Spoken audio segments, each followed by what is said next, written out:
নবীজি জুমার খুতবা দিচ্ছেন। হুসাইন রাদিয়াল্লাহু তাআলা আনহু দরজার কাছে এসে বড় জুব্বা পরেছেন, জুব্বার কাপড়ের সঙ্গে প্যাঁচ লেগে লেগে হুসেন বারবার পড়ে যাচ্ছেন। আমার নবীজি হুসাইনের এমন দৃশ্য দেখে খুতবা ছেড়ে দিয়া নিজেই তিনি হেঁটে এসে হুসাইনকে তিনি কোলের মধ্যে করে নিয়া প্রথম কাতারের সামনে বসায় তিনি আবার খুতবা শুরু করে দিলেন। নবীজি বাচ্চাদেরকে দেখলে হেরে যেতেন, এত আনন্দ পেতেন। বাচ্চাদের খেলার সাথে রাসূল খেলা অংশগ্রহণ করে তাদের মাঝে শিশু হয়ে যেতেন। চরিত্র কাকে বলে? আর কিছু কিছু নানা আছে মানে টোকা মারলি বারুদের মতো জ্বলে, আছে না? নাতি কাছে যেতেই পারে না, নাতিও মনে মনে কয় এই বুড়া মরবে কোন দিন, কুলখানি খাবে। কথা বোঝেন না? এই জন্য বাচ্চাদেরকে সময় দেওয়া উচিত। আজকে পরিবার ধ্বংস হওয়ার পেছনে এক নম্বর কারণ হলো পারিবারিক বৈঠক হয় না, পরিবারের সদস্যদের সময় দেওয়া হয় না, তাদেরকে নিয়ে নার্সিং করা হয় না। এই জন্য সূরা লোকমান ধরছে আমি। লোকমানটা আমরা পড়ি, আমরা কিছু জানবো, কিছু শিখবো। জোরে বলি ইনশাআল্লাহ, আর একটু জোরে বলি ইনশাআল্লাহ। রাসূল কত পরিবারকে সময় দিয়েছেন। আম্মা জান আয়েশা বলেন, মাঝে মাঝে মনে হতো রাসূল আমার চাইতে বেশি হুসাইনকে সময় দিতেন। আল্লাহু আকবার বলেন। আমার নবীজি মসজিদে নববীর ভিতরে বসে আছেন, সাহাবায়ে কেরামকে নিয়ে তিনি আলোচনা করছিলেন। এমন সময় হুসাইন রাদিয়াল্লাহু তাআলা নবীর সঙ্গে দেখা করার জন্য আসবেন, দেখা করবেন। দরজায় দাঁড়ায় আছেন, দরজা লাগানো, এক সাহাবী দাঁড়ায় আছে। বলতেছে, হুসাইন তুমি কি বলো? কে নানার সঙ্গে আমি দেখা করব। না, এখন যাওয়া যাবে না, তোমাকে দেখলে রাসূল বয়ান বন্ধ করে দেয়, যাওয়া যাবে না। চোখে এরকম বড় বানায় বলতেছে, ও চাচা, যে নবীর কথা তোমরা বসে বসে শোনো, আমি তার কে? কে তুমি তার নাতি? কে নাতির কি দাম নাই? হ্যাঁ, তোমরা যে নবীর কথা বসে বসে শোনো, সেই নবীর চাইতে কি আমার দাম কম? আমি তোমাদের নবীর চাইতে বড়, রাস্তা ছাড়ো। সুবহানাল্লাহ বলবেন না? সাহাবী ভাবতেছে যে যেমন পিতা তেমন সন্তান। হোসেনের বাপ আলীও তো প্রচন্ড মেধাবী, আমি কোন গ্রামার যে খাটালো, অত তর্ক করার দরকার নেই, রাস্তা খুলে দিচ্ছে। হোসেন ইতিমধ্যে ভিতরে ঢুকে গেছে, প্রচন্ড মেধাবী হুসাইন রাদিয়াল্লাহু তাআলা আনহু। কেন হবেন না? রাসূলের মুখের লালা তো হুসাইন খেয়েছেন। জোরে বলেন সুবহানাল্লাহ। রাসূলের রক্ত তো। আমার নবীর সামনে দাঁড়ায় আছেন, মেজাজটা খারাপ, মুখে কোনো হাসি নাই। রাসূল বলছেন, না না তুমি তো হাসো, আজকে হাসো না কেন? নানা কি হয়েছে? না না, টাইম বেশি নাই আমার, কিছু কথা বলবো, চলে যাব, সময় দিবা আমাকে? রাসূল বলেন, না না কি হয়েছে কি তোমার, বলো। না না, আমি তোমার চাইতে বড়। রাসূল বলেন, তুমি আমার চাইতে কেমনে বড়? তোমার তো মোষ দাঁড়িয়ে ওঠে নাই। আমি তো বড়, আমি তোমার নানা না? কেন না, আমি তোমার চাইতে বড়। আমি তোমাকে বুঝাই দেব, তিনটা প্রশ্ন করব। রাসূল বললেন, বলো। কেন না, প্রশ্ন করব, তবে শর্ত আছে। কি? তোমার যত সাহাবী আছে সব সাহাবীকে তোমার সামনে ডেকে আনো। ডেকে আনা হলো। এবার বলছেন, না না, আমি তোমার কোন জায়গায় বসে বেশি বেশি গল্প করি? তুমি তোমার বুকের উপরে বসো সবচাইতে বেশি। রাসূল তুমি শুয়ে পড়ো। না না, তুমি শুয়ে পড়ো। রাসূল শুয়ে পড়লেন, লাফ মেরে গিয়ে নবীর বুকের উপরে বসলেন নাতি হুসাইন রাদিয়াল্লাহু তাআলা আনহু। বলছেন, না না, আমি তোমার চাইতে কেমনে বড় এটা বোঝায় দিচ্ছি তোমার সব সাহাবীকে সাক্ষী রেখে। বলো তো না না, তোমার বাপের নামটা কি? রাসূল বলেন, আমার বাপের নাম আব্দুল্লাহ। বাড়ি কোথায়? মক্কা। বংশ কি? কুরাইশ।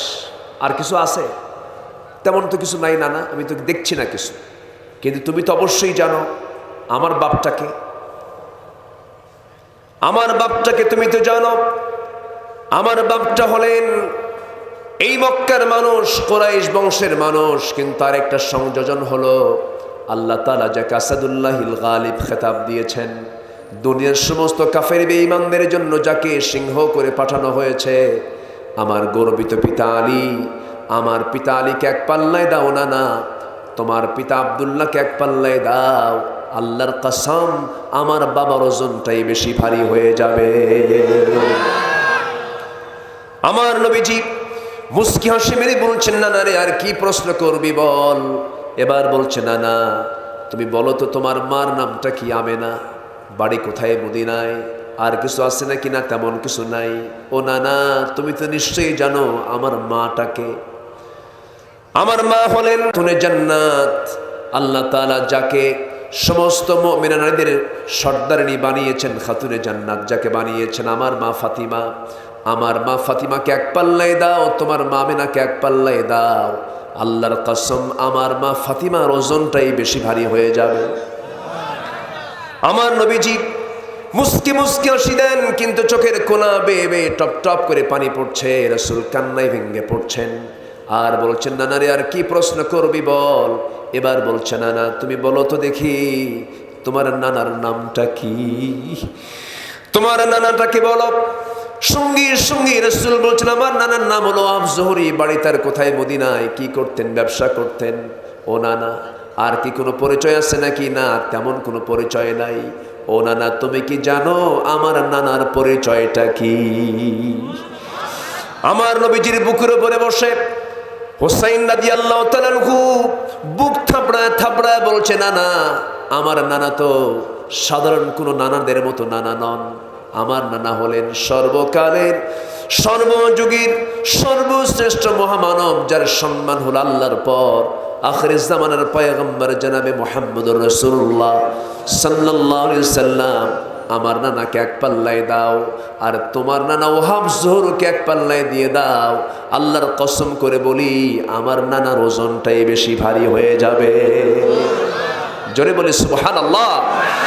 আমার নবীজি হুসাইন রাদিয়াল্লাহু আনহুকে সেই সময় বুকের মধ্যে জড়িয়ে ধরে কপালে, গণ্ডদেশে, চিবকে সব জায়গায় চুমু চুমু দিয়ে ভরে দিয়ে বলছেন, নানা রে, আজকে আমি রসুল হওয়ার পরও, নবী হওয়ার পরও যুক্তির দিক থেকে আমি তোর কাছে হেরে গেলাম নানা।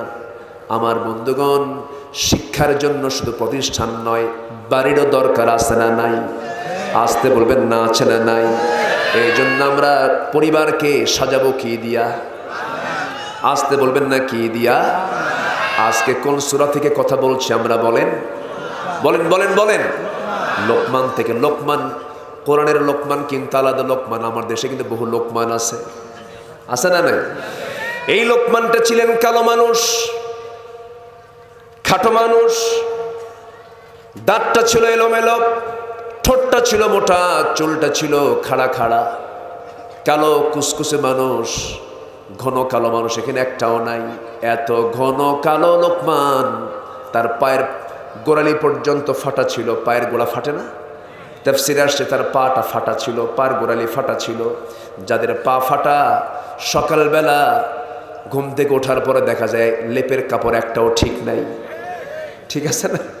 সকালবেলা হলে পরে স্বামী বউ গন্ডগোল লাগে, কি স্বামী আমার খালি লেপ ছেড়ে, কি ঠিক আছে না? এরকম পা ফাটা মানুষ ছিলেন। চেহারার কোনো সৌন্দর্য ছিল না, কিন্তু লোকমানকে আল্লাহ তাআলা এমন সম্মান দিয়েছেন। আল্লাহ দুনিয়ার সমস্ত বাবাদের মডেল করে আল্লাহ রাব্বুল আলামিন তাকে কোরআনে প্লেস করেছেন। ও পৃথিবীর সকল বাপ, তোমরা লোকমানের মতো বাপ হও। জোরে বলেন সুবহানাল্লাহ। কার মতো বাপ হও? লোকমানের মতো বাপ হও। আল্লাহ রাব্বুল আলামিন সাইয়্যিদনা লোকমানকে সম্মান দিয়েছেন, মর্যাদা দিয়েছেন। কেন? কি জন্য? পৃথিবীর সকল মানুষ যেন লোকমানের মতো আদর্শ পিতা হতে পারে। লোকমান তার ঐতিহাসিক কিছু উপদেশ দিয়েছেন পরিবারকে। কি উপদেশ? ঐতিহাসিক। কি উপদেশ? ঐতিহাসিক উপদেশ দিয়েছেন, গুরুত্বপূর্ণ উপদেশ দিয়েছেন। আল্লাহ রাব্বুল আলামিন লোকমানের ওয়াজটা আল্লাহ তাআলা কোরআনে কোট করে দিয়েছেন। আল্লাহ এই জায়গায় লোকমানের হুবহু কথাগুলো কপি করে এই জায়গায় তুলে দিয়েছেন। লোকমান তার সন্তানদেরকে 13টা নসিহত দিয়েছেন। একটা একটা করে শুনবো। জোরে বলি ইনশাআল্লাহ। আরো জোরে বলি ইনশাআল্লাহ। আল্লাহ রাব্বুল আলামিন বলেন, ওয়ালাকাদ আতাইনা লুকমানাল হিকমাতা আনিশকুর লিল্লাহ ওয়া মান ইয়াশকুর ফাইন্নামা ইয়াশকুরু লিনাফসিহি ومن كفر فإن الله غني حميد জোরে বলুন আল্লাহু আকবার। আমি লোকমানকে হিকমত দান করেছিলাম। কি দিয়েছিলাম? হিকমত। বলেন কি? হিকমত। হিকমত আল্লাহ তাআলা সবাইকে দেন না। হিকমত হলো বিশেষ প্রজ্ঞা, বিশেষ জ্ঞান। আল্লাহ তাআলা সবাইকে দেন না। ওয়ামাই ইউতিল হিকমাতা ফাকাদ উতিয়া খায়রান কাসীরা। আল্লাহ যাকে চান তাকেই হিকমতটা দেন, সবাইকে আল্লাহ তাআলা তাকে দেন না। আল্লাহ সবাইকে হিকমত দেন না। হিকমত আল্লাহ তাআলা লোকমানকে দিয়েছিলেন। এত বিশেষ প্রজ্ঞা আল্লাহ তাআলা তাকে দিয়েছেন। একদিন সন্তানদেরকে ডাক দিয়ে বলছে, সন্তানরা শোনো, তোমাদেরকে 3টা নসিহত করি। নাম্বার 1 হলো পৃথিবীর শ্রেষ্ঠ খাবার খাবে, পৃথিবীর শ্রেষ্ঠ বিছানায় ঘুমাবে এবং পৃথিবীর শ্রেষ্ঠ প্রাসাদে থাকবে। বাচ্চারা হাসে আর বলে, আব্বা ভাতই তো পাই না, গরিব মানুষ, ঘর বাড়িও নাই, ভালো বিছানা পাবো কোথায়, ভালো প্রাসাদ পাবো কোথায়? সন্তানদের কথার জবাবে এবার লোকমান বলছেন, বাচ্চারা তোমরা আমার কথার হিকমত বুঝতে পারো নাই। তোমরা শ্রেষ্ঠ খাবার খাবে মানে যখন তোমরা খেতে বসবে ভরা পেটে কখনো বসবে না। ভরা পেটে না বসে ক্ষুধা পেটে বসবে, ক্ষুধা পেটে উঠে আসবে। তখন তোমার কাছে মনে হবে এই খাবারটাই হলো পৃথিবীর শ্রেষ্ঠ খাবার। এটা হচ্ছে হিকমত। এগুলো কি? হিকমত। নাম্বার 2 হলো পৃথিবীর শ্রেষ্ঠ বিছানায় ঘুমাবি। পৃথিবীর শ্রেষ্ঠ বিছানা মানে কি আব্বা বুঝতে পারছি না, বুঝায় দাও। এবার বলছেন, শোনো, কোনো সময় অলসভাবে বসে থাকবে না, কাজ করে খাবে। পৃথিবীর শ্রেষ্ঠ শ্রম হলো সেই শ্রম যে শ্রমটা মাথার ঘাম পায়ে ফেলে যে শ্রমটা করা হয়, সেটা হলো শ্রেষ্ঠ বৈধ শ্রম। এই শ্রমটা তুমি করবি। কায়িক পরিশ্রম করার পরে তুমি বিছানায় যাবে। অলস দেহ নিয়ে কখনো বিছানায় ঘুমাতে যাবে না, পরিশ্রম করে বিছানায় ঘুমাবে। সেই সময় তোমার কাছে মনে হবে সেই বিছানাই হবে তোমার কাছে পৃথিবীর শ্রেষ্ঠ বিছানা। মানে কি? সন্তান পরিশ্রম করো, পরিশ্রম করে বিছানায় যাও, সুখ পাবে, শান্তি পাবে। সন্তান কম খাও, ক্ষুধা পেটে খাও। নসিহত গুলো করছেন সন্তানকে তার বাপ। কি বাপ! আল্লাহু আকবার। এরপরে নসিহত করছেন, বাচ্চা শোনো, শ্রেষ্ঠ প্রাসাদ মানে তোমাদেরকে বোঝাচ্ছি দুনিয়ার কোনো প্রাসাদ নয়। মানুষের মনের যে রাজত্ব আছে, মানুষের মনকে কষ্ট দিয়ে কোনো কথা বলবা না, মানুষের হৃদয়ে ধাক্কা মেরে কোনো কথা বলবা না। তোমার কথায় যেন কোনো মানুষের মনে যেন চুল পরিমাণ কোনো যেন কষ্ট না পায়, এমনভাবে কোনো কথা বলবা না। সুন্দর করে নরম করে কথা বলবা। মানুষের মনকে যদি জয় করতে পারো, এর চাইতে বড় প্রাসাদ আর এই পৃথিবীতে নাই। জোরে বলুন সুবহানাল্লাহ। পৃথিবীর শ্রেষ্ঠ প্রাসাদ দখল কর। আল্লাহু আকবার বলেন। আর আজকের কিছু বাপ আছে, ছেলেকে বলে, এই মদের বোতলটা নিয়ে আয় রে। আছে না নাই? আসতে বলবেন না, আছে না নাই? যা তো বেনসনের 1 প্যাকেট নিয়ে আয়। ছেলে মনে মনে চিন্তা করে, বাপও খাই আমিও শুরু করি। আছে না নাই? আচ্ছা, সম্মানিত ভাইয়েরা, আজকের নেতৃত্বের মধ্যেও অসৎ নেতৃত্ব ঢুকে পড়েছে। আমার দেশে সবচেয়ে বড় সংকট হলো নেতৃত্বের সংকট, ঠিক কিনা? কিন্তু একটা প্রশ্ন যদি করি, কি হয়েছে? কি? ও একজন অসুস্থ হয়েছে, আমার দিকে তাকানে ওঠে কেন? এই যে মুরব্বী, বসেন। একটা মানুষ একটু অসুস্থ হয়ে মাথার চক্কর মেরে পড়ে গেছে। জি, আমি কি আলোচনা চালাবো? তা আপনি উঠলে তো হবে না, বসেন। এই যে মুরব্বী, বসেন। এই মাহফিল তো শুধু জনসভা না, এটা একটা ইবাদত। এটা কি ইবাদত? বলি আলহামদুলিল্লাহ। ওই দেখেন বাচ্চা একটা দাঁড়ায় আছে, তাই না? কি সুন্দর, ছোট ভাই কে নিয়ে কোলে নিয়ে বসে আছে। বলি আলহামদুলিল্লাহ। সম্মানিত ভাইয়েরা, আমার দেশে সবচেয়ে বড় সংকট এখন চলছে হলো সৎ যোগ্য নেতৃত্বের সংকট। কিন্তু একটা প্রশ্ন করি, আমার দেশে নেতা বেশি না কর্মী বেশি? ভালো করে কন, নেতা বেশি না কর্মী বেশি? নেতা বেশি। তাহলে তো সংকট হওয়ার কথা না, নেতাই তো বেশি, কর্মী তো নাই। সব নেতা। মসজিদে যান, সেখানে ইমাম কয়জন? ইমাম কয়জন? আর বাকি সব মুসল্লি। বাকি সব মুসল্লি, সব মুসল্লি। আর মসজিদের সব হলো মুসল্লি, আর একজন হচ্ছেন নেতা, ইমাম। সেখানে কোনো গন্ডগোল নেই। কোনো মুসল্লি ইমামের রুকু যাওয়ার আগে মুসল্লি রুকুতে যেতে পারে না। সেখানে চেইন অফ কমান্ড আছে না নাই? ইমাম রুকুতে যাবে, এরপর মুসল্লি রুকুতে যাবে। ইমাম সেজদায় যাবে, এরপর মুসল্লি সেজদায় যাবে। এই জন্য সেখানে কোনো ঝামেলা নাই। কিন্তু আজকে সব নেতা হওয়ার কারণে সব নেতা মঞ্চে, ঠিক কিনা? মঞ্চ থাকে, এই থামেন, বসেন। মঞ্চ থাকে, মঞ্চ থাকে। সব নেতা যদি মঞ্চে থাকে, তখন কি মঞ্চ আর থাকে?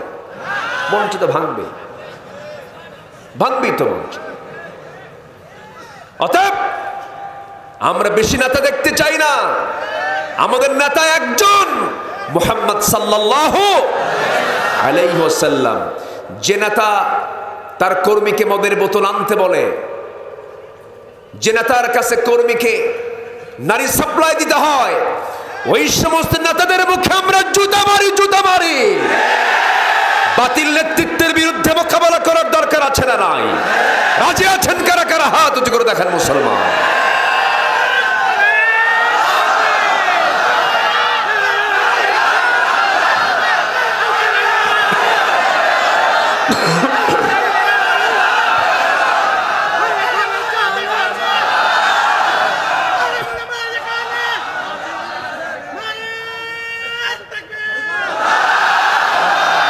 আল্লাহ কবুল করুন, জোরে বলে আমিন। আরো জোরে আমিন। সম্মানিত ভাইয়েরা, যে নেতা নামাজ না পড়ে সে নেতাকে মানা যাবে? সে নেতাকে মানা কি জায়েজ না হারাম? জায়েজ না হারাম? হারাম, মানা যাবে না।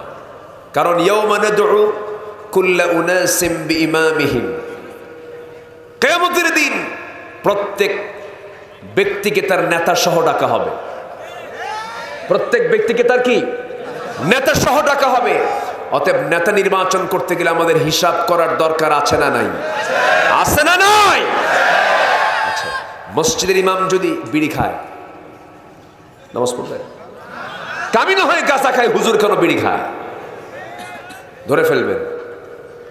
মসজিদের ইমামকে আপনি মাথা থেকে পা পর্যন্ত সব আপনি ষোলো না ভালো দেখতে চান, মসজিদের ইমামকে যেমন আপনি সবসময় লক্ষ্য রাখেন তার যেন কোথাও কোনো দোষ না থাকে, সমাজের যারা নেতৃত্ব দেবে তাদেরও চরিত্র দেখার দরকার আছে না নাই? আসতে বলবেন না, আছে না নাই? লোকমান তার সন্তানদেরকে এগুলো বোঝাচ্ছেন। সম্মানিত ভাইরা, লোকমান আলাইহিস স্বতন্ত্র কিছু গুণ ছিল, নিজের ব্যক্তিগত কিছু গুণ ছিল। তাকে বলা হলো, আপনার মর্যাদা এত বৃদ্ধি হলো কেন? তিনি বলেছেন, স্পেশালি দুইটা কাজের জন্য আল্লাহ তাআলা আমার মর্যাদা বাড়ায় দিয়েছেন। নাম্বার ওয়ান, আমি জীবনে কখনো মিথ্যা কথা বলি নাই, সব সময় সত্য কথা বলি আমি, এবং অপ্রয়োজনীয় কথা আমি পরিহার করে চলি। আল্লাহ তাআলা এই জন্য আমি লোকমান, আল্লাহ তাআলা আমার মর্যাদা বাড়ায় দিয়েছেন। জোরে বলি সুবহানাল্লাহ। যদি প্রশ্ন করি, এই দেশের সবচেয়ে বেশি মিথ্যা কথা বলে কোন শ্রেণীর লোকেরা বলেন তো? কি কথা কি বুঝতেছে? আমার কিন্তু বলা লাগতেছে না, আপনারাই বলে ফেলতেছেন।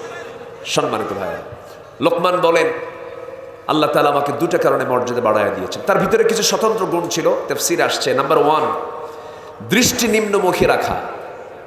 তার দৃষ্টি কখনো ঊর্ধ্বমুখী ছিল, তিনি নিচের দিকে চোখ রাখতেন বেশি। নাম্বার দুই হলো মুখ বন্ধ রাখা। নাম্বার তিন হলো হালাল জীবিকায় সন্তুষ্ট থাকা। নাম্বার চার হলো লজ্জাস্থান হেফাজত করা। নাম্বার 7 হলো সত্য কথায় অটল থাকা। নাম্বার 6 হলো অঙ্গীকারকে পূর্ণ করা। নাম্বার 7 হলো মেহমান আদর আপ্যায়ন সম্মান করা। মেহমান দেখলে অনেকে কিন্তু ইন্নালিল্লাহ কয়, কো বাবা কি আসলো রে, আছে না নাই? আচ্ছা, মেহমান যখন বাড়িতে ঢুকবে আপনার, তখন ভাববেন যেই মেহমান আমার পরিবারকে বরকত দেওয়ার জন্য আসছে। বলি আলহামদুলিল্লাহ, জোরে বলি আলহামদুলিল্লাহ। এবং তার আরেকটা গুণ ছিল প্রতিবেশীর প্রতি লক্ষ্য রাখা। কিসের প্রতি লক্ষ্য রাখা? প্রতিবেশীর যদি ঘর যদি নিজের ঘরের পিছনে হয় আর সাইড দিয়ে যদি নিজের একটু জায়গা ছেড়ে দেওয়া থাকে রাস্তার জন্য, কিছু গন্ডগোল হলেই সামনে আটকে দিয়ে বলে রাস্তা বন্ধ। এরকম আছে না নাই? এটি কি প্রতিবেশীর হক? এটি কি প্রতিবেশীর হক? এগুলো করা যাবে? আত্মীয়তা, এরপরে মেহমানদারিতা, এটা হচ্ছে ইমানদারদের বড় বড় গুণের ভিতরে অন্যতম গুণ। এক গরিব সাহাবী, নাম তার তালহা। নাম কি বলেন? তালহা। গরিব মানুষ, 3 মাস বাজার নাই বাড়িতে। 3 মাস। 3 মাস যদি কারো বাড়িতে বাজার না থাকে, বউ কি ঠিক থাকার কথা? 3 মাস বাজার নাই। স্ত্রী তাকে ডাক দিয়ে বলছে, আমার স্বামী বাজার তো নাই, একটা কাজ করেন, আপনার কাছ থেকে কিছু টাকা পয়সাগুলো জমা করে কিছু পয়সা আমার এখানে জমা হয়েছে, আপনি এটা নিয়ে যান, আজকে একটু তৃপ্তি ভরে আমরা কিছু খাবার খাবো, একটু বাজার করে আসেন। তো বাজার করতে গেছেন, ব্যাগ হাতে নিয়েছেন, কিন্তু ব্যাগ হাতে নিয়ে বাজারে ঢুকবেন এমন সময় আজানের ডাক তার কানে এসেছে। তিনি নামাজের জন্য ঢুকে গেলেন। নবীজি জোহরের নামাজ পড়ার পর তিনি আলোচনা করলেন, বয়ান করলেন। আসর হয়ে গেল, এরপর আবার বয়ান শুরু হলো, মাগরিব হয়ে গেল। এরকম করতে করতে এশার সালাত চলে আসলো, বাজার করা হলো না, ব্যাগটা ফাঁকাই থেকে গেল। এশার নামাজের পর রাসূল বললেন, ও আমার সাহাবীরা কে কে আছো? অনেক দূর থেকে অনেক মুসাফির সাহাবীরা আমার সঙ্গে দেখা করছে। এরা থাকবে কোথায়, যাবে কোথায়? মেহমানদারি করার জন্য আমার সাহাবী, তুমি 4 জনকে নিয়ে যাও, তুমি 5 জনকে নিয়ে যাও, তুমি 6 জনকে নিয়ে যাও। এরকম করতে করতে ওই তালহা, যে তালহার বাজার নাই কয় মাস? 3 মাস। তাকে ডাক দিয়ে বলছো, ও আমার তালহা এদিকে আসো, তুমি নিয়ে যাও, আমার একটা মাত্র মেহমান বাদ পড়েছে, এই মেহমানকে তুমি নিয়ে যা, মেহমানদারি করো। তালহা মনে মনে ভাবতেছেন, মেহমানদারি করবো কেমনে? বাজারে তো নাই, বাড়িতে কোনো কিছু খাওয়ারও কিছু নাই, কিন্তু ভরসা করলেন কার উপরে? আল্লাহর উপরে। আল্লাহর উপরে ভরসা করে ওই মেহমানকে নিয়ে যাচ্ছেন। দরজার কোনায়, দরজার সামনে গিয়ে দাঁড়ায়া দরজায় কড়া নাড়ছেন, দরজা খুলে গেল। স্ত্রীকে বলছেন, এই যে ব্যাগ ফাঁকা, বাজার তো করতে পারি নাই, সাথে আর একটা মেহমান কাঁধে করে নিয়ে এসেছে, রাসূল আমাকে দিয়েছেন, মেহমানটাকে যত্ন করতে হবে। সুন্দর করে মুস্কি হাসি মেরে স্ত্রী বলছেন, আমার স্বামী গো, আপনি আমাকে এমন বউ পাবেন না, আমার মুখ থেকে কোনো কড়া কোনো কথা আপনি শুনতে পাবেন না। মেহমান পাঠিয়েছেন যিনি, সম্মান দেবেন তিনি। জোরে কোন সুবহানাল্লাহ। মেহমান কার? কারো বাড়িতে মেহমান আসলে সেই মেহমান কার মেহমান হয়? আল্লাহর মেহমান হয়ে যায়। স্ত্রী বিন্দু পরিমাণ রাগ করলেন না। যদি এমনটা যদি আমার বাড়ির বউদের সাথে হয়, তাহলে কি হতে পারে বলেন?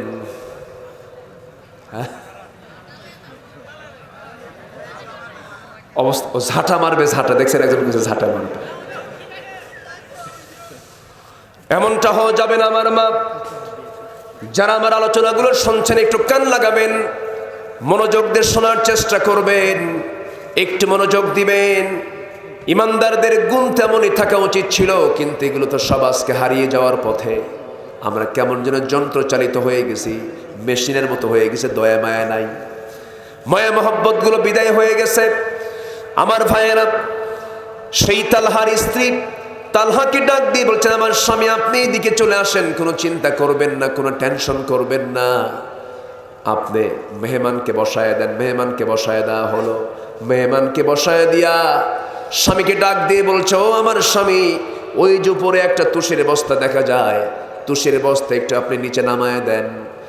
ওর ভিতরে কিছু জব খুঁজে খুঁজে পাবো, যেরকম চাউলের বস্তা, চাউল বের করার পর যখন যে তুষগুলো থাকে, এই তুষের মধ্যে কিছু খুদ থাকে, এলাকায় খুদ বলে না, কি বলে? খুদ থাকে। তেমনি জবের, কি দেখতেছেন আপনি, নিচে রাখেন, কিছু খুদ থাকে, কিছু জব থাকে। ওই খুদগুলো স্বামীকে ডাক দিয়ে বলছে, স্বামী আমার, ওই বস্তাটা দয়া করে আমার সামনে দিয়ে দেন। চালনা দিয়ে চালতে চালতে চালতে চালতে তুষগুলো পৃথক করে, কিছু জবগুলো বের করে, কিছু খুদ বের করে, কিছু জবের খুদ বের করে এটাকে সুন্দর করে পিষদারে দিয়ে পিষে পিষে আটা বানায় খামির করে মোটে 2টা রুটি হয়েছে। 2টা রুটি বানায় নিয়া স্বামীকে ডাক দিয়ে বলছে, স্বামী আমার, এই 2টা রুটি আপনি মেহমানকে সামনে দিয়েই, সেখানে দেরি করবেন না, চট করে চলে আসবেন। সামনে বসলেই কিন্তু আপনার জন্য একটা রুটি বরাদ্দ হয়ে যাবে। আপনি তাড়াতাড়ি ওই জায়গা থেকে স্থানটা ত্যাগ করবেন। আমাদের ঘরের মধ্যে যখন আপনি আসবেন, আমরা লাইটটা বন্ধ করে দেব, বুঝাবো আমরা খাওয়া দাওয়া সম্পন্ন করে নিয়েছি, তাদের পেটে কোনো খাবার নাই, তাদের পেটে কোনো অন্ন নাই। কি করলেন?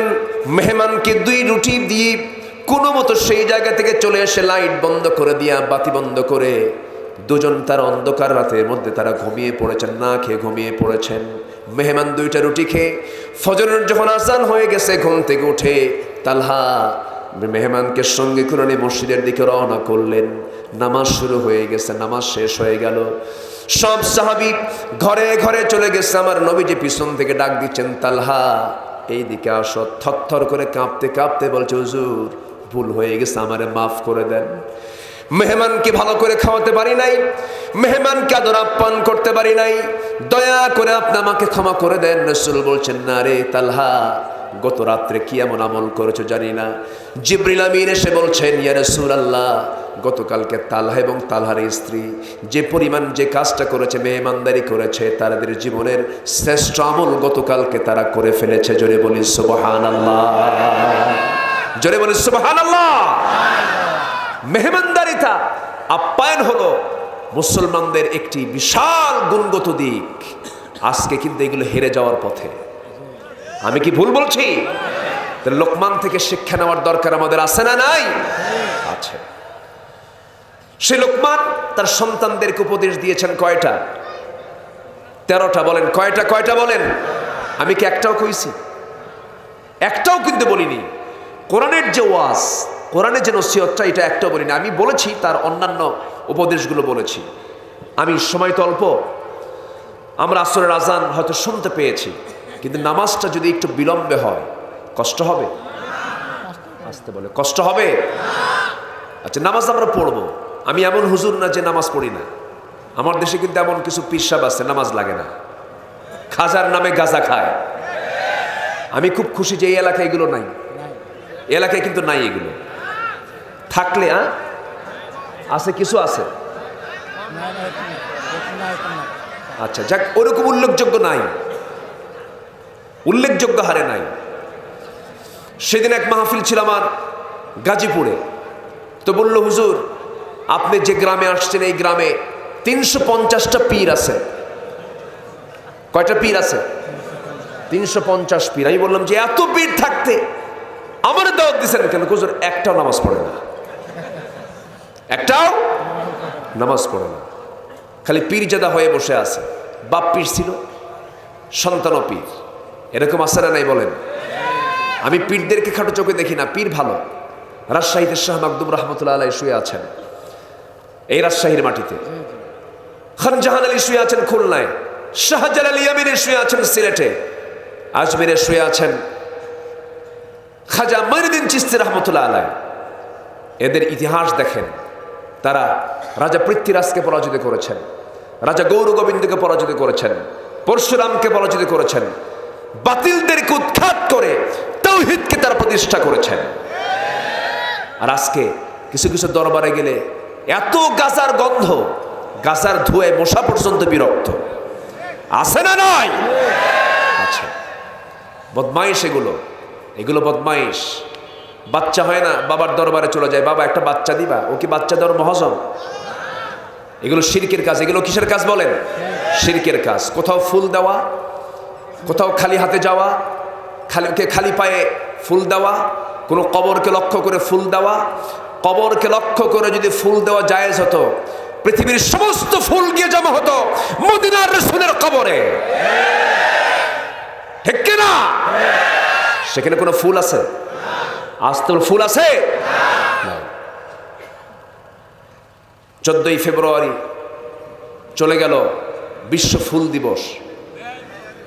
ফুল না, খালি ফুল দিল। 14ই ফেব্রুয়ারিতে এক একটা গোলাপ বিক্রি হয়েছে 1000 টাকা পর্যন্ত। কে কাকে দিল? স্বামী স্ত্রীকে দিছে না মগামগিকে দিছে? মগামগি টোনাটুনি। সারাদিন অকাম কুকাম করে, পাশে পুলিশ দাঁড়ায় থেকে বলে ভালো করে করো, আমরা পাহারা দিচ্ছি তো। এই বদমাইশি ওয়াজ করে বন্ধ হবে না, এই নোংরামি ওয়াজ করে বন্ধ হবে না, এই বেহায়াপনা ওয়াজ করে বন্ধ হবে না, পর্দার বিধান জারি করে বন্ধ করতে হবে মুসলমান। এমনি বন্ধ হবে না। সুদ বন্ধ করবেন কেমনে? জেনা বন্ধ করবেন কেমনে? মদের বোতল বন্ধ করবেন কেমনে? এগুলো এমনি এমনি বন্ধ হবে না। এগুলো বন্ধ করার জন্য প্রয়োজন কার বিধান? কিসের বিধান বলেন? কোরআনের বিধানকে সমাজে চালু করতে হবে। এর জন্য আমাদের চেষ্টা করার দরকার আছে না নাই? আসতে বলবেন না, আছে না নাই? নবাবগঞ্জ চাঁপাইনবাবগঞ্জের মাটি হলো কোরআনের ঘাঁটি। ইসলামের জন্য এক উর্বর জায়গা হলো নবাবগঞ্জ জেলা। এই জেলায় আম যেমন উর্বর, এই জেলায় এই এলাকার মুসলমানদের ঈমান তেমন উর্বর। বলি আলহামদুলিল্লাহ। কোন বাতিলদের সঙ্গে সখ্যতা রাখা যাবে না। মরে যাব বীর বাহাদুর হয়ে মরব, ইমানদার হয়ে মরব। বাতিল শক্তির কাছে মাথা নত করা যাবে। সন্তানকে লোকমান নসিহত করছেন 13টা। এই 13টা নসিহতের ওয়াজ যদি আমি করি 13 দিন লাগবে। কদিন লাগবে বলেন? 13 দিন লাগবে। বহু কথা। এটা কি নিয়ে আসছে? এটা আমার জন্য উপহার। আম তো এটা রাখলে তো সব দেখতেছে। এই আম খেলে তো এত লোকের নজর, আমি খাইলে তো কাম সারা। রাখেন আম। এই সময় আম হয়, খুশি হয়ে দিয়ে গেছে আমারে। একটা আম বাগান দিয়ে দিয়ে না আমারে। খুব সুন্দর। বলি আলহামদুলিল্লাহ।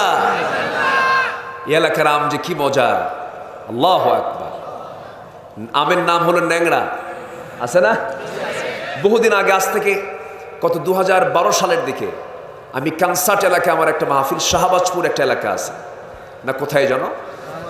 তো মাহফিল শেষ করে আমি বললাম, মাহফিলের ভিতরেই বললাম, আচ্ছা ন্যাংরা আম এই নামটার নাম দিল কে? এই আমটার নাম কে দিল? একজন বলতেছে হুজুর মনে হয় এই আম গাছটা কোনো ন্যাংরা লোক লাগাইছে। তো আমের রাজা হচ্ছে এই এলাকা। এত সুন্দর, আল্লাহু আকবার। কত যে, আচ্ছা কত জাত আছে বলেন তো আমের? অনেক অনেক। কোন সংখ্যা হলো 100-এর উপর। 100-এর উপর হবে না? 100 আরো বেশি হবে। আচ্ছা বই আছে 100। আমাকে একটু এক্সাক্ট আমাকে সংখ্যাটা জানাবেন, আমার এটা জানা দরকার।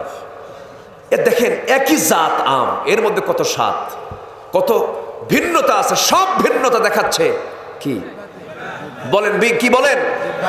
জিব্বা যদি সব স্বাদ যদি কচুর মতো হতো, যা খাবেন সব কি কচু, তাহলে কি হতো? লাভ হতো না। তাহলে কি আসল অবদান কার? আসল অবদান কার?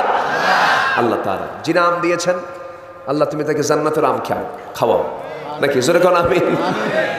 দোয়া করে দিলাম। 13টা নসিহতের 1 নম্বর নসিহত হলো শিরিক না করা। কি না করা বলেন? শিরিক না। শিরিক কাকে বলে? শিরিক হলো, আমি বলি আপনাকে বলি, এই জমিটার মালিক হলো সলিমউদ্দিন।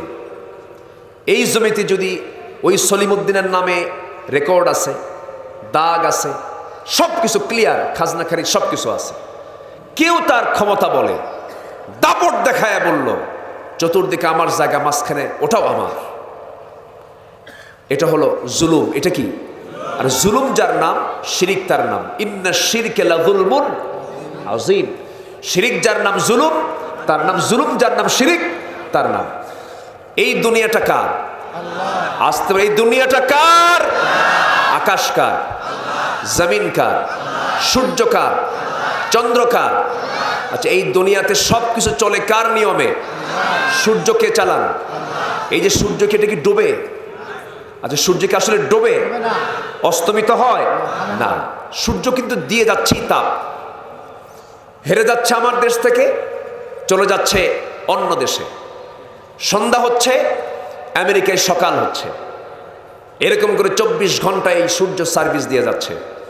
আল্লাহ যে চালান দেখেন, এই ছোট্ট দুনিয়া 228টি দেশ, এই 228টি দেশকে আলোকিত করার জন্য কয়টা সূর্য? এই সূর্য কি ছোট? এই পৃথিবী 13 লক্ষ পৃথিবী জোড়া দিলে, এরকম পৃথিবী 13 লক্ষ পৃথিবী জোড়া দিলে একটা সূর্য হয়।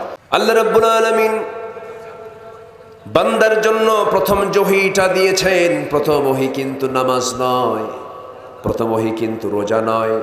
আল্লাহ রাব্বুল আলামিন প্রথম ওহীটা দিয়েছেন, সেটা হলো যারা পারেন সঙ্গে আমার সঙ্গে ঠোঁট মিলিয়ে মিলিয়ে বলুন, ইকরা বিসমি রাব্বিকাল্লাযী খালাক খালাকাল ইনসানা মিন আলাক ইকরা ওয়া রাব্বুকাল আকরামুল্লাযী আল্লামা বিল কলম আল্লামাল ইনসানা মা লাম ইয়ালাম। নবী হে, আপনি পড়ুন সেই মহান রবের নামে যিনি আপনাকে সৃষ্টি করেছেন, যিনি মানুষকে সৃষ্টি করেছেন, সেই মহান রবের নামে আপনি পড়ুন। এখন পড়া হলো দু প্রকার। একটা পড়ার মধ্য দিয়ে আল্লাহকে চেনা যায়, আর একটা পড়ার মধ্য দিয়ে আল্লাহকে চেনা যায় না। আমরা সেই পড়ায় আগে পড়া শুরু করব, যে পড়ার মধ্য দিয়ে আমরা চিনব আগে কাকে। আসতে বলবে না, চিনব আগে কাকে? আল্লাহকে আগে আমার চিনতে হবে। এই পৃথিবীতে কেউ আমার আপন নয়। এই মাহফিল শেষ করে বাড়ি ফিরে যাব, বউকে দেখবো, বাচ্চাকে দেখবো, মাকে দেখবো, বাপকে দেখবো, ভাই বোনকে দেখবো আমি। কিন্তু একদিন আমি মরে যাব। এই যে আপনজন ভাই ব্রাদার যারা আছে সব একদিন পর হয়ে যাবে। এই যে হাজার হাজার মানুষ এখানে সবাই বসে আছেন, এর মধ্য থেকে একজন মানুষের যদি মৃত্যু হয়ে যায়, হাজার মানুষ এক জায়গায় হয়ে কোনো উপকার আমরা তার কিছুই করতে পারবো না, বাঁচাতে পারবো না। জীবন দিয়েছেন যিনি, মৃত্যু দিয়েছেন তিনি, আমার আপনার সেই জায়গায় কোনো হাত নাই। যে কোনো একজন মরে গেল এখানে, বড় জোর আপনি কতটুকু উপকার করতে পারবেন ততটুকু উপকার করতে পারবেন। হয়তো আপনি নবাবগঞ্জ স্বাস্থ্য কমপ্লেক্সকে ফোন দিবেন, সেখান থেকে একটা অ্যাম্বুলেন্স চলে আসবে। সে অ্যাম্বুলেন্সটা এখানে সামনে দাঁড়ায় থাকবে, সবাই লাশটা ধরে নিয়ে চোখের পানি ফেলতে ফেলতে লাশটা নিয়ে চলে যাবেন অ্যাম্বুলেন্সের কাছে। অ্যাম্বুলেন্সে উঠায় দিবেন, ড্রাইভারকে বলে দিবেন, এই ড্রাইভার মহাশয়, এই লাশটা নিয়ে বাড়িতে পৌঁছায় দাও। লাশটা নিয়ে বাড়িতে চলে যাবে, কিন্তু বাড়িওয়ালা, বাড়ির যে সদস্যগুলো এমন তারা পাষাণ হয়ে যাবে। এই লাশটা বাড়ির সামনে দাঁড়ানোর সঙ্গে সঙ্গে, গাড়ি পৌঁছানোর সঙ্গে সঙ্গেই বউটা, নিজের ছেলেটা, নিজের মেয়ে, আত্মীয় স্বজন, ভাই বোন যা কিছু আছে, কেউ এই লাশটাকে পর্যন্ত ঘরের মধ্যে ঢুকাবে না। যে ঘর নিজে বানালাম সেই ঘরে নিজে ঢোকার কোনো সুযোগ নাই। বারান্দাতেও আমাকে রাখবে না। নিজের বাড়ির থেকে অনেক দূরে একটা সাইডে কাপড় দিয়ে আড়াল করে নিথর দেহটা চোখের উপরে ফেলে দিয়ে রাখবে। গরম পানি হবে, গরম পানির গোসল বানায় দেবে। সেলাইওয়ালা যে কাপড় চোপড়গুলো ছিল, সেই কাপড়গুলো নিয়ে খুলে খুলে কেটে কেটে সে কাপড়গুলো খুলে নিয়ে আলমারিতে, দেশি বিদেশি যত কাপড় চোপড় ছিল কোনো কাপড় খাটবে না। সেলাইবিহীন কাপড়টা দুই ভাবে ছিঁড়ে ফেলবে, দুই টুকরা করে ফেলবে, মাথায় বাঁধন, পায়ে বাঁধন দিয়ে দেবে। জানাজার প্রান্তরে হাজির হয়ে যাবে লোকজন, জানাজাও শেষ হয়ে যাবে। মরামুখ জীবনের তরে একটা বার সবাই দেখে চলে যাবে। লাশটা নিয়ে কবরের দিকে নিয়ে চলে যাবে, কবরে শোয়া দেবে, বাঁশ চাপা দেবে, মাটি চাপা দেবে, ওই যে বিদায় দিয়ে দেবে। দিন শেষে আমার বন্ধু একমাত্র, কেবলমাত্র, শুধুমাত্র কে? আসতে বলবেন না, কে? আল্লাহ। বন্ধু তো আমার কেউ নয়, সে আল্লাহকে আগে জানার চেষ্টা করতে হবে, আল্লাহকে চেনার চেষ্টা করতে হবে।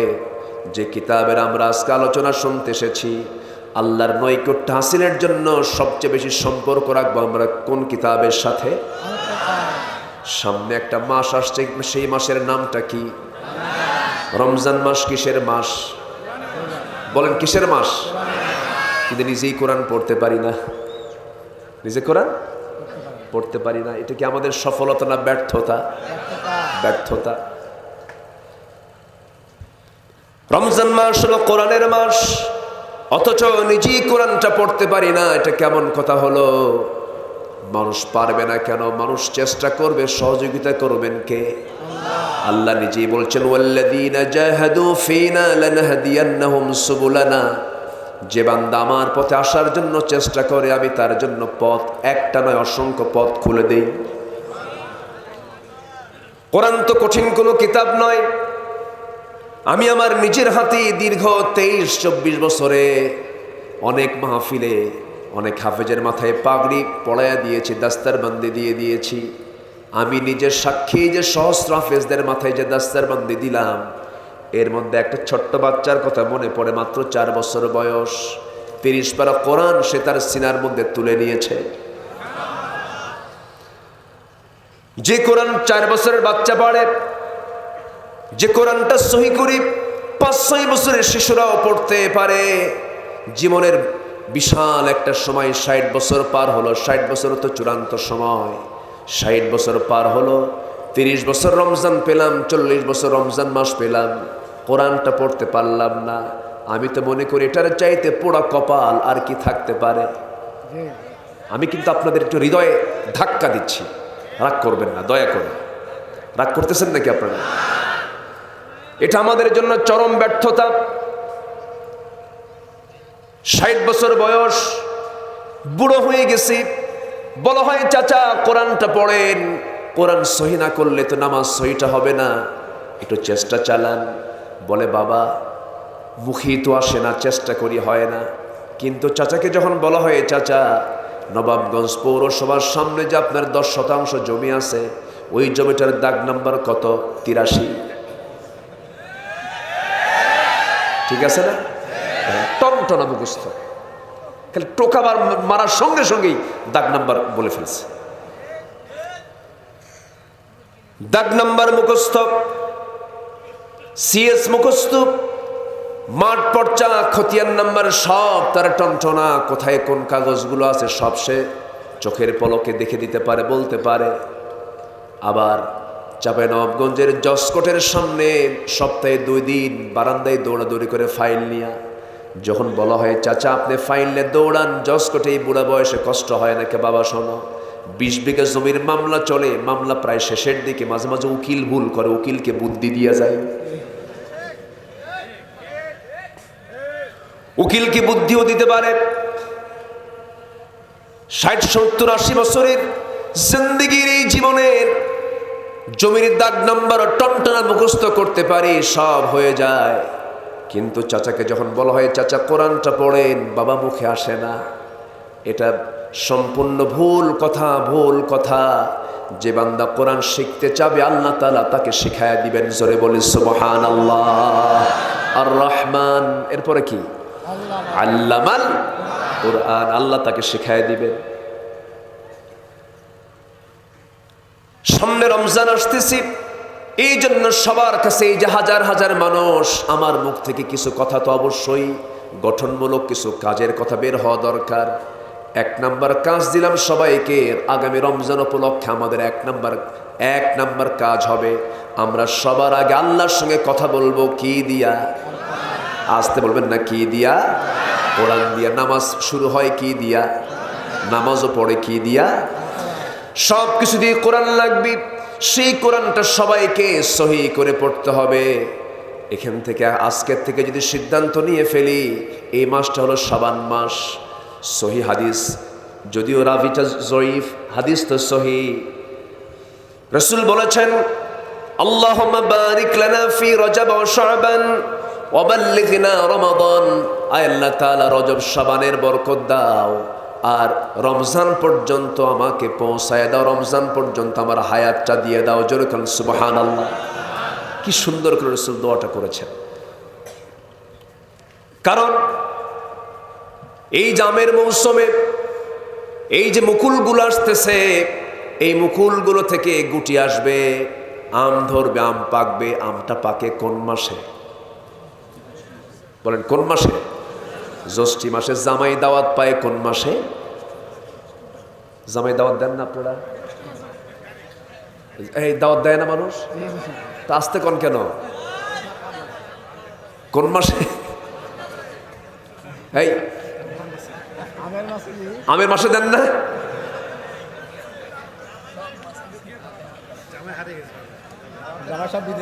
ও জামাই সব বিদেশে। ও আচ্ছা, তা তো বুঝিনি আমি আমার এলাকার কথা বলছি।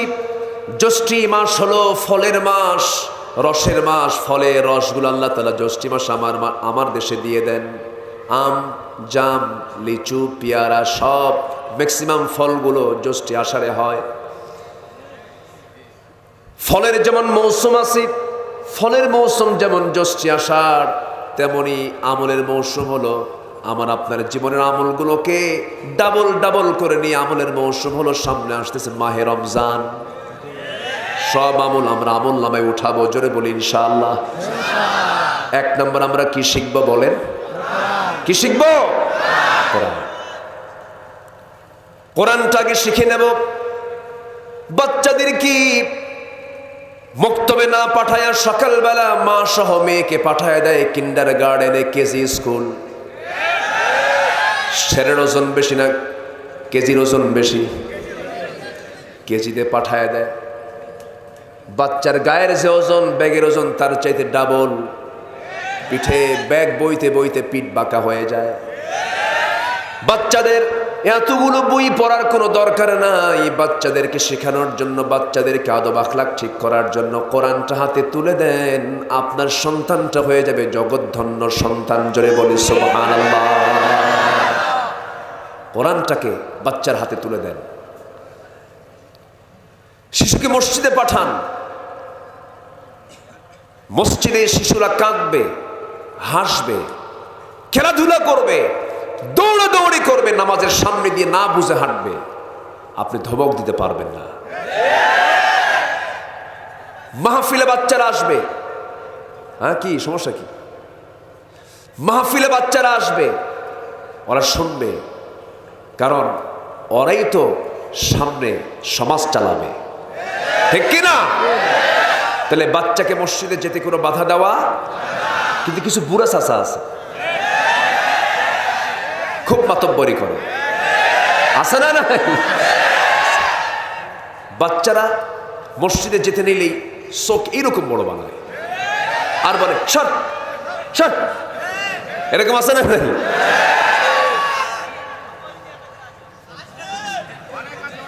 আছে না নাই?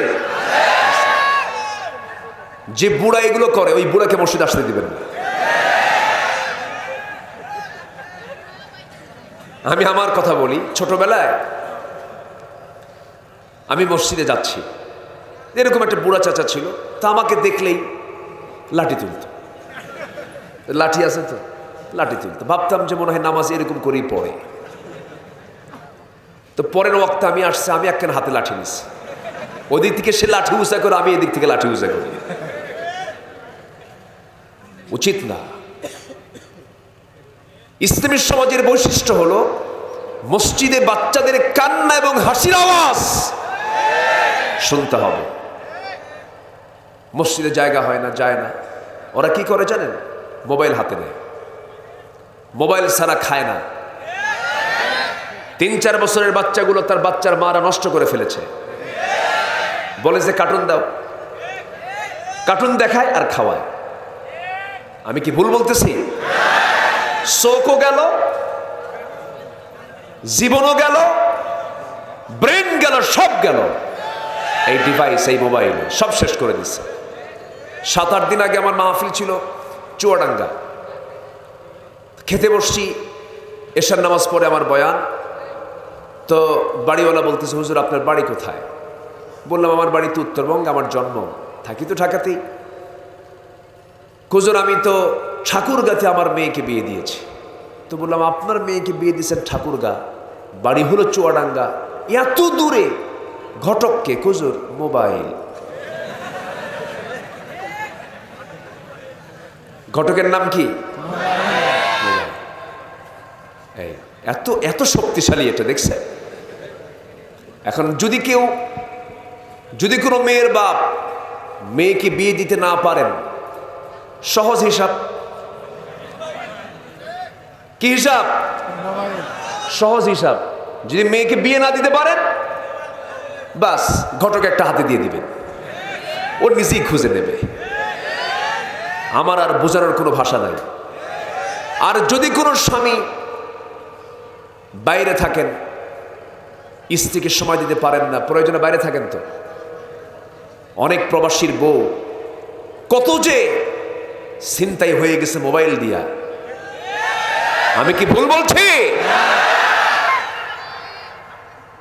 কথা বলবো জোরে বলি ইনশাআল্লাহ। এই হচ্ছে অবস্থা। মোবাইলে কত সংসার যে ধ্বংস হয়েছে। এজন্য শিশুর হাতে আপেল দিলেন, চাকু দিলেন, শিশুটা চাকু দিয়ে আপেল কাটবে না হাত কাটবে? হাত কেটে ফেলবে, কারণ চাকু ধরার মতো সেই হাতের দক্ষতা তার আসেনি এখনো। এজন্য মোবাইল ব্যবহার করার আগে পাকা ইমানদার হতে হবে। আগে কি হতে হবে? ইমানদার হতে হবে। নরমাল ইমান নিয়ে মোবাইল দেখতে গেলে ওর ইমান চিন্তায় হয়ে যাবে। তখন সে মোবাইলকে সে চালাবে না, মোবাইল ওকে চালাবে। যে ব্যক্তি নিজে মোবাইল চালাতে পারে সে মোবাইল চালাবে, মোবাইল যাকে চালায় ও চালাতে পারবে না। এই জন্য আমাদের এই ক্ষেত্রে সতর্কতার দরকার পারিবারিকভাবে আছে না নাই? আসতে বলবেন না, আছে না নাই? আচ্ছা, শিশুদের হাতে কি দেব আমরা? কি দেব? জোরে বলেন, কি দেব? কোরআন দিয়ে দেব। শিশুর হাতে কোরআন দেব, মসজিদে পাঠায় দেব। নিজে বাবা একটাকে কোলে নেব আর একটাকে হাতে নেব, চল বাবা মসজিদে যাই। মসজিদটা শিশু দিয়ে ভরে যাবে, কি সুন্দর ফুটন্ত ফুল বাগানের মতো দেখা যাবে। আমরা ভুল বুঝি, বুড়ো মানুষ মসজিদে যাবেন সমস্যা নেই, যুবকরাও মসজিদে যাবেন সমস্যা নেই, সাথে ছোট্ট ছোট্ট বাচ্চারাও যাবে। আমার আপনার দোয়া মিস হতে পারে, কিন্তু শিশুর দোয়া কখনো মিস হয় না। নিয়ে যাবেন। আমার বিপদে ধৈর্য ধরো, বিপদে মুসিবতে যে ব্যক্তি ধৈর্য ধরতে পারবে তার জন্যই তো জান্নাত। জোরে কোন সুবহানাল্লাহ। নাম্বার 10 হলো এড়িয়ে না যাওয়া, কোনো ব্যক্তিকে আন্ডার এস্টিমেট না করা। নাম্বার 11 হলো অহংকার না করা। নাম্বার 12 হলো চালচলনের ভারসাম্য হওয়া। নাম্বার 13 হলো নিজের কণ্ঠকে নিচু রাখা।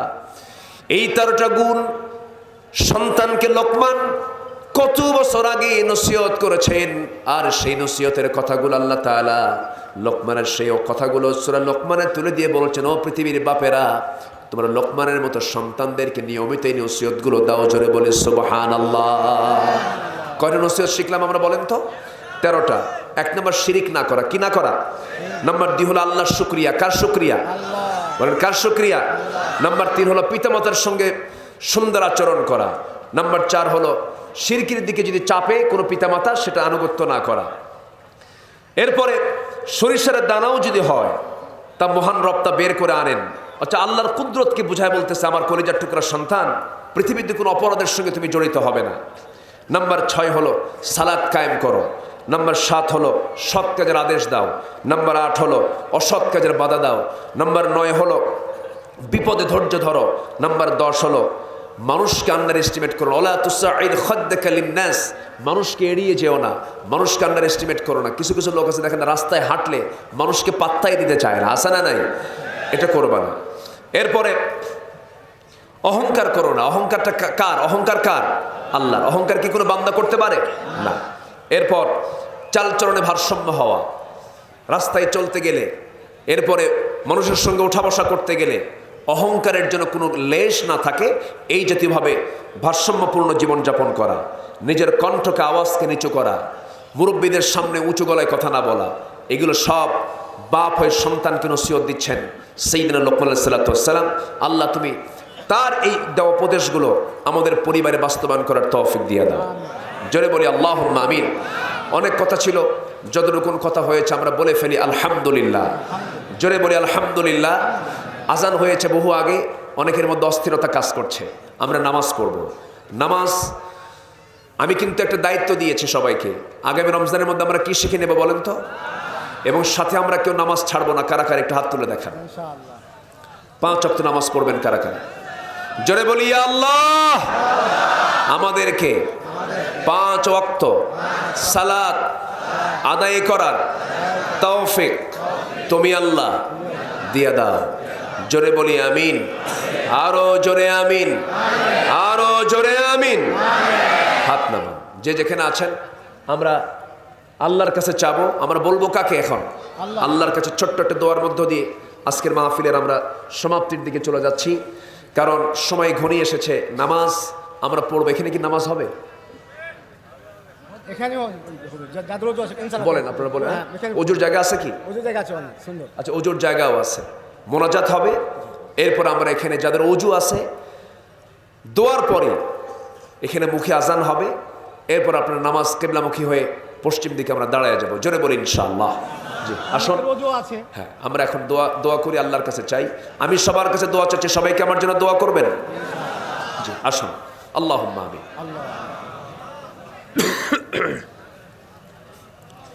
ربنا ظلمنا أنفسنا وإن لم تغفر لنا وترحمنا لنكونن من الخاسرين। মিষ্টি বিকাল গধূলি বেলা হাজারো মুসলমান নরনারীকে নিয়ে তোমার কালাম থেকে কিছু কথা বলেছি। গুনার বোঝা মাথায় নিয়ে কাঙ্গাল ফিকারির মতো দুটো হাত পেতে আছে। আল্লাহ, গুনার দিকে নজর দিও না। বান্দা মনে করে তামাম জীবনের গুনাহগুলোকে মাফ করে দাও। জনম দুঃখিনী মা, জনম দুঃখী বাপজান যারা চলে গেলেন, জিন্দেগির গুনাহগুলো মাফ করো। কবরগুলোকে জান্নাতের টুকরা বানায়া দাও। আব্বা আম্মার জনাব মাওলানা নূহউদ্দিন আজকে প্রোগ্রামের বরেণ্য প্রধান অতিথি, মাননীয় জেলা পরিষদ চেয়ারম্যান মহোদয়, বরেণ্য মেহমান চাঁপাইনবাবগঞ্জ পৌরসভার সম্মানিত পৌর মেয়র, বিশিষ্ট সমাজসেবক জনাব মুখলিসুর রহমান, উপস্থিত হাজারাত উলামায়ে কেরাম, ফদলায়ে ইজম, সুশীল সমাজ, জাতির শ্রেষ্ঠ সন্তান, শিক্ষক মণ্ডলী, জাতির বিবেক, সাংবাদিক বৃন্দ, প্রশাসনের দায়িত্ব নিয়োজিত কর্মকর্তাবৃন্দ, সামনে উপস্থিত দূরে কাছের বিভিন্ন স্থান থেকে ছুটে আসা কালেমার ঝান্ডাবাহী, তৌহিদের পতাকাবাহী, দ্বীন ইসলামের নরসারদুল, বীর মুজাহিদ, প্রাণপ্রিয় সম্মানিত দ্বীনি ভাইরা, আড়ালে বসে আছেন শ্রদ্ধেয়া সম্মানিতা মা বোনেরা। আলোচনার সূচনায় আনুষ্ঠানিকতার মধ্য দিয়ে আমার পক্ষ থেকে আবারও দিল খোলা সালাম, আসসালামু আলাইকুম ওয়া রাহমাতুল্লাহি ওয়া বারাকাতুহু। সবাই কেমন আছেন? আমাকে প্রশ্ন করলেন। আল্লাহ তাআলা আমাকে আপনার কাতারই রেখেছেন, আলহামদুলিল্লাহ। ঋতুর রাজা হলো বসন্ত। এখন কোন কাল চলছে? বসন্তকাল। প্রতিটি গাছ যেন নববধূর মতো সাজতেছে। দেখেন না কি সুন্দর দেখা যাচ্ছে। কিন্তু এই রাজার, ঋতুর রাজা হলেও বসন্ত আসলেই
সবচেয়ে বড় দোষ হলো, এক নাম্বার হলো নিজের। কারণ এই অপরাধের জন্য শাস্তি পেতে গেলে শাস্তি পাবে কি অন্য না নিজে?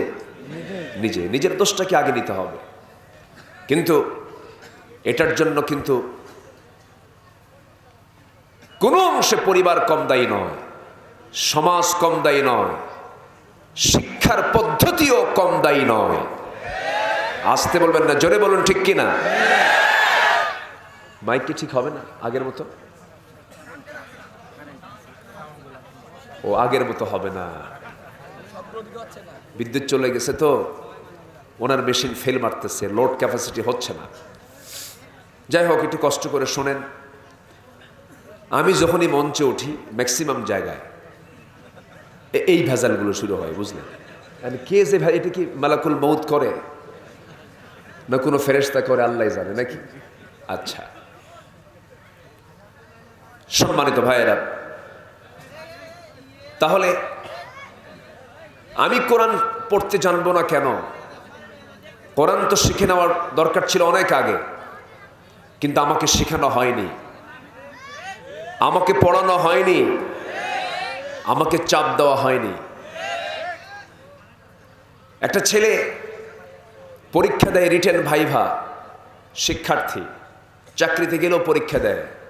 যদি এমনটা যদি করা হতো যে প্রত্যেক মুসলিম শিক্ষার্থী যে কোনো ভাইভা বোর্ডে গেলেই তাকে কোরআনে কারীমের যে কোনো পৃষ্ঠা থেকে তাকে এক পৃষ্ঠা কোরআন শোনাতে হবে, এমন কন্ডিশন যদি করে দেওয়া হতো, তাহলে কি আমার দেশে ভুল কোরআন পড়া অথবা কোরআন পড়তে পারে না এমন সংখ্যা কি থাকতো? আসতে বলবেন না, থাকতো?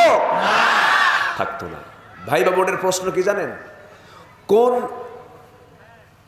কোন বলার, কোন ক্রিকেটার গোটা পৃথিবীতে সবচাইতে বেশি উইকেট পাইছে খেলা? এটা হলো ভাইভা বোর্ডের প্রশ্ন, যা দিয়ে জান্নাত পাওয়া যাবে।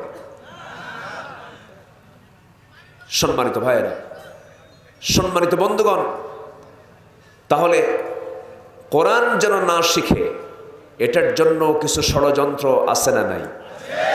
আসতে বলবেন না, আছে না নাই? আছে। পৃথিবীতে সবচাইতে মারাত্মক একটা যন্ত্র হলো ষড়যন্ত্র। এটা সিরিয়াস বিষয়। আমার আগের আলোচক তিনি শিক্ষা নিয়ে কিছু কথা বলেছেন, আমি বসে বসে তার কথাগুলো শুনেছি। আমরা শুনে থাকি education is the backbone of a nation or state. একটা রাষ্ট্রের, একটা জাতির শিক্ষাই হলো একটা মেরুদণ্ড। এটা জাতির কি মেরুদণ্ড। কোন শিক্ষা বলেন? শিক্ষা তো দু প্রকার। সেই শিক্ষাটা হতে হবে সুশিক্ষা, ঐশী শিক্ষা, কোরআনের শিক্ষা, ঠিক কিনা বলেন? আচ্ছা, শিক্ষার হার আগের চাইতে এখন বেশি না কম? শিক্ষার হার বেড়েছে না কমেছে? আচ্ছা, শিক্ষার হার বেড়েছে, কিন্তু চরিত্রের মান ঊর্ধ্বমুখী না নিম্নমুখী? তাহলে এটা কেমন হলো? শিক্ষার হার বেড়েছে, চরিত্রের হার কমেছে। তাহলে শিক্ষার ভিতরে অবশ্যই কিছু সমস্যা আছে না নাই? আসতে বলবেন না, আছে না নাই?